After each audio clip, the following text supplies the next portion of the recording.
तकलीफ के खौफ से हमेशा की तकलीफ मोलना है, उसको अक्लमंद कहेंगे।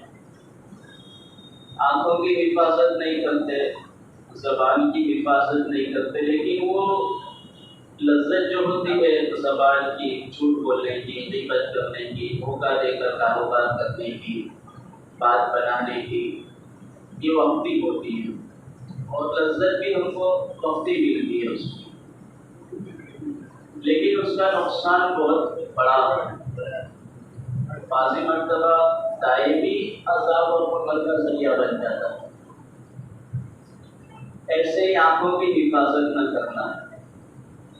नज़ारे चाहे जितने ही अच्छे हों, थोड़ा सा वक्त वो लज्जत देते हैं, लेकिन फिर उसका जो वबाल है और उस पर जो पकड़ है वो बहुत ज़्यादा सख्त है। ऐसे ही कान है, हाथ और पैर है, दिल और दिमाग है। बाज़ मर्तबा इंसान सोच कर भी लज्जत हासिल करता है, ख्यालात के अंदर, तसव्वुरात के अंदर, उसमें भी लज्जत मज़ा आ जाता है उसको, लेकिन वो सब वक्ती होता है। उसका नतीजा आखिरत के एतबार से तो पकड़ और अज़ाब का ज़रिया बनता ही है, लेकिन दुनिया के अंदर भी, क्योंकि वो वक्त गुजरने के बाद, 2 घड़ी 5 घड़ी गुजर जाने के बाद अब जो हसरत और अफसोस होता है वो दिल को तोड़ता है, दिमाग के सेल्स को डैमेज करता है और बॉडी पर उसके नेगेटिव असरात पड़ता है। ये बुराई का खासा है, अल्लाह की नाफरमानी का खासा है, गुनाह का खासा है कि वो कहीं पे हमको फायदा नहीं देते किसी जगह।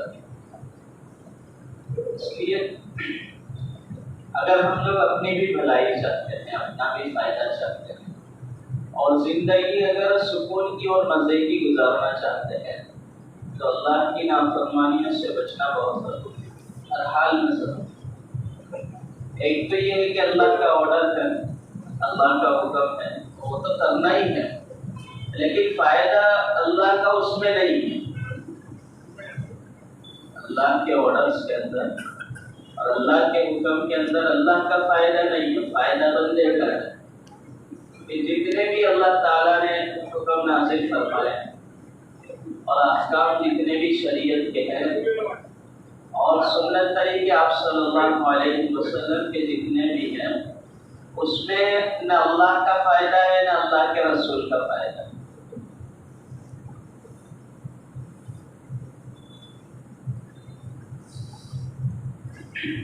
हमारा अपना फायदा है, मानते हैं, अमल करते हैं तो हमारी अपनी जात का फायदा करते हैं, ना हम अल्लाह पर एहसान करते हैं, ना नबी पर एहसान करते हैं, ना किसी दूसरे पर एहसान। शरीयत पर अमल करते हैं, नमाज है, रोज़ा है, ज़कात है, हज है। अभी आधे से ज़्यादा रमज़ान गुजर गया और अब जो दिन बाकी है वो भी ख़त्म हो जाएंगे, लेकिन खुशखबरी है, दिल का सुकून है उन लोगों के लिए जो इसको सही तरीके से गुजारा। वाकई में हदीस पाक में फरमाया आप सल्लल्लाहु अलैहि वसल्लम ने कि जैसे पूरा महीना बंदा रोज़ा रखता है, इबादत करता है, अल्लाह के अहकाम को पूरा करता है, नबी के तरीके के मुताबिक रहता है, अपने वक्त को गुजारता है, पूरा रमज़ान गुजरने के बाद इसको अल्लाह रब्बुल इज़्ज़त ईद का दिन, खुशी का दिन अता फरमाए। ऐसे ही अगर ये ज़िंदगी इस तरह से गुजरता है तो अल्लाह ताला मौत के वक्त इसको खुशखबरी अता फरमाए, और वो जो खुशखबरी होती है वो हमेशा की होती है। अल्लाह रब्बुल इज़्ज़त कलाम पाक में फरमाते हैं, इन्नल्लज़ीना क़ालू रब्बुनल्लाह सुम्मा इस्तक़ामू, कि जिन लोगों ने दावत किया, गवाही दी और इस बात का इक़रार किया कि अल्लाह रब्बुल इज़्ज़त हमारा खालिक है, परवरदिगार है, पालनहार है, और उसका कोई शरीक और साझीदार नहीं है, और फिर वो इस बात पर मौत तक जमे रहते हैं। इकरार करने के बाद, गवाही देने के बाद, दावा करने के बाद अब मौत तक इस पर जमे रहते हैं। फरमाए कि इनके लिए खुशखबरी है, उनके लिए कोई टेंशन की बात नहीं, अल्लाह ताज़न हो, इनके लिए कोई परेशानी की बात नहीं, कोई उल्फत और बोझ की बात नहीं। और खुशखबरी है, फिर जन्नत लती को तुम तुवादून, ऐसी जन्नत की जिसका इनसे वादा किया जाए। गोया कि रमजान ये है एक प्रैक्टिस के लिए, हमारे लिए मशक़ के तौर पर है कि पूरा महीना हम इबादत के लिए कोशिश भी करते रहे, तो अल्लाह के हुक्म पर अपने आप को, और रोजे के अंदर बहुत आसान हो जाता है। देखिए, रोजा रखकर गुनाह से बचना आसान, नेकी करना आसान हो जाता है। रमजान मुबारक में एक माहौल भी होता है, फिजा भी बनती है, लेकिन थोड़ी सी हिम्मत कर लेता है बंदा तो उसके लिए आसान होता है।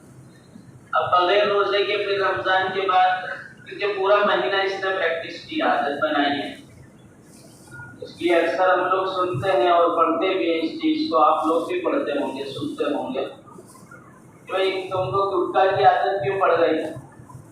तो दोस्त ने पहले मेरे को सुपारी दी, ये किया वो किया, मेरा दोस्त खाता था, मेरा भाई खाता था, मेरे अब्बा खाते थे, और देख देख के या मेरे अब्बा मंगाते थे मुझसे, या मेरा भाई मुझसे मंगाता था, मेरा दोस्त मुझसे मंगाता था, ला के दिया उनको, बड़ों को।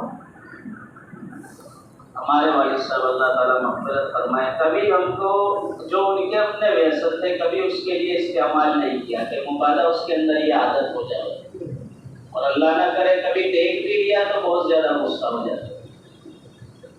और ये हम लोग अपने बच्चों को सिखाते हैं, जा बेटा गुटखा लिया मेरे लिए, जा बीड़ी की बोतल लेके आ, जा मसाला लेके आ वहाँ से।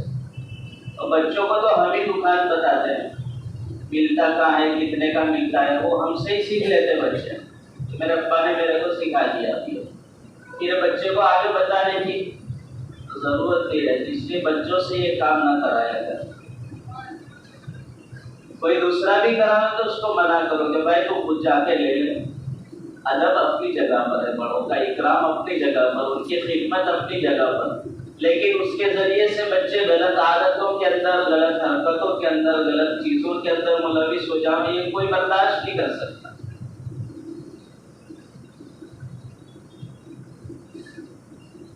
बच्चों के सामने हमें क्या करना है, ताकि बच्चे नसीहत पर अमल नहीं करते, बच्चे नसीहत, और आवाम का भी यही हाल है।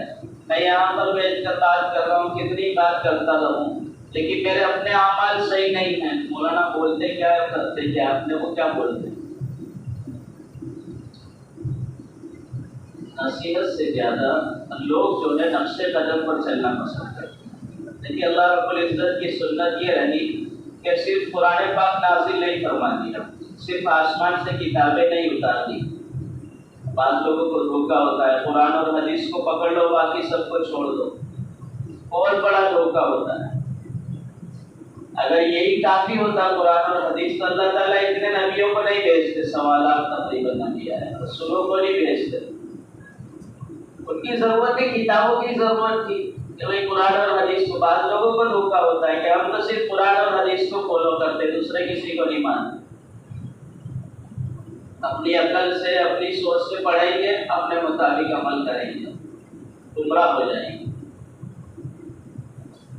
इसलिए अल्लाह रब्बुल इज्जत ने सिर्फ कुरान और हदीस को नाज़िल नहीं फरमा दिया, बल्कि नबियों को मुस्तकिल भेजा गया, सवालात नबी को।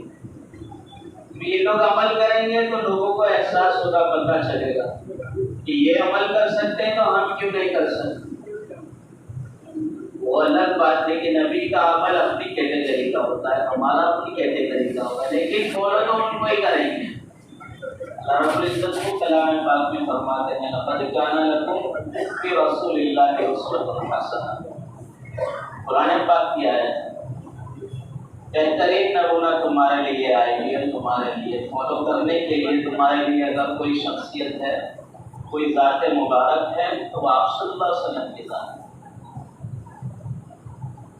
पूरी उम्मत के लिए खिताब है, उम्मत मोहम्मदिया को तो खास करके, वरना तमाम इंसानियत के लिए कलाम पाक नाज़िल हुआ तो तमाम इंसानों के लिए ये बात है कि तुम किसको फॉलो करोगे, स्टाइल एक्शन किसका अपनाओगे, इख्तियार करोगे। अब हम लोगों को धोखा हो गया, और सबसे ज्यादा धोखा मुसलमानों को हो गया कि वो हीरो शर्ट के बटन खुले रखता है तो हम भी खुले रखेंगे, वो पैंट फटी हुई पहनता है तो हम भी पैंट। सत्तर देखो मतलब अक्सर मस्जिद में भी ये हाल होता है, लोग शिकायत करते हैं कि मौलाना हम लोग को सजदा करते हैं, आगे वाले का सतर खुला हुआ हो। अब ये रमजान मुबारक में लोग यहाँ पे मस्जिद में आराम करते हैं तो अक्सर ऐसा होता है, टी शर्ट ऊपर और पैंट, सतर का खुद का ख्याल नहीं रहा। अल्लाह रब्बुल इज्जत कलाम पाक में फरमाते हैं कि जब तुम लोग हमारे अहकाम से रुखसत करोगे, एराज करोगे, मुतनफ़िर हो जाओगे और नबी करीम सल्लल्लाहु अलैहि वसल्लम की सुन्नतों को छोड़ दोगे तो तुम्हारे अपने नफ़े और फ़ायदे से भी तुम महरूम कर दिए जाओ।